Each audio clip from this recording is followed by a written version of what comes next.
લોકસભા ચૂંટણી પહેલા સ્ટેટ વિજિલન્સની નવસારી જિલ્લા પોલીસ બેડામાં ફફડાટ ફેલાવતી રેડ.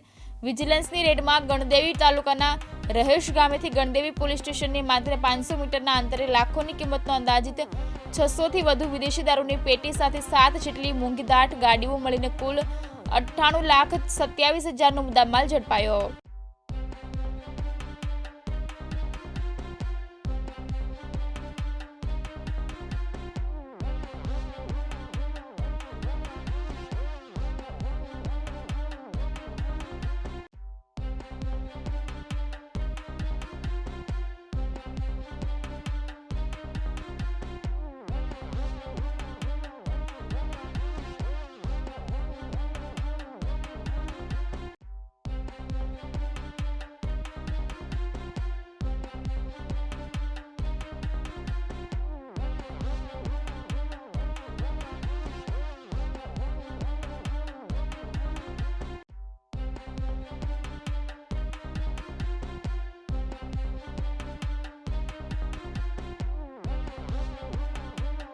સાબિર સૈયદ, દિવ્યાંગ ન્યૂઝ, સુરત.